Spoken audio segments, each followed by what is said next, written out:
महराज Malik PSA case को लेकर अभी की एक जानकारी सामने आई है, जो जानकारी आप तक पहुंचाने की कोशिश करेंगे।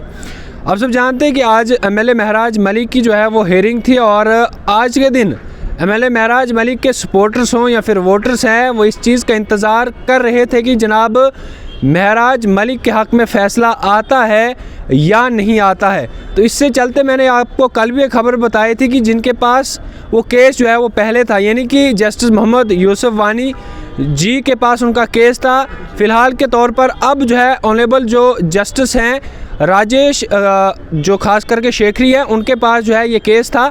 लेकिन इसमें अभी की जानकारी और जो ख़ास करके हाई कोर्ट के अंदर जो सोर्सेज के हम माने, जो जानकारी अभी तक हमारे पास आई, अभी हम क्लियर नहीं कह रहे हैं कि हेयरिंग डेट को बढ़ाया गया, लेकिन पहले आपको ये बताना चाहूँगा कि हाई कोर्ट के अंदर एक अपील जो है एमएलए महराज मलिक की जो लीगल टीम है उनकी जानिब से जस्टिस राजेश शेखरी के पास जो है वो की गई थी। अब ये अपील ये की गई थी कि जनाब जो पहले वाले जस्टिस मोहम्मद यूसुफ वानी जी थे, उन्होंने इस केस को जो है वो लगभग 90% जो इस केस को सुन लिया है, तो मेहरबानी करके इस महराज मलिक का जो पीएसए केस है उसे जो है वो ट्रांसफ़र करके मोहम्मद यूसुफ वानी जी के पास किया जाए, क्योंकि उन्होंने इस केस को अच्छी तरीके से सुन लिया है। लेकिन जो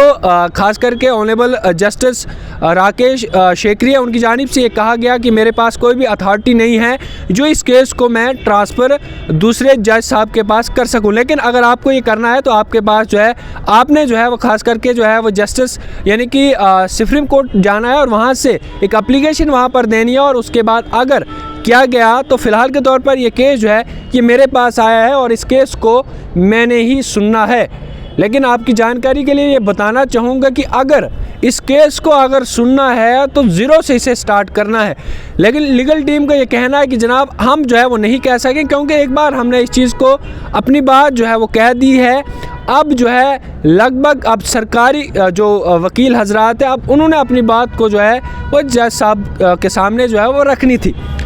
लेकिन हॉलीडेज़ थे, छुट्टियां हुई, उसके बाद जैसे ही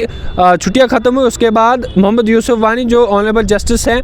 वो जो है उनका यानी कि रोस्टर जो है वो ख़ास करके श्रीनगर के लिए किया गया था और उनकी सर्विस जो है वो श्रीनगर के अंदर थी। लेकिन सवालात ये पैदा होते हैं कि अगर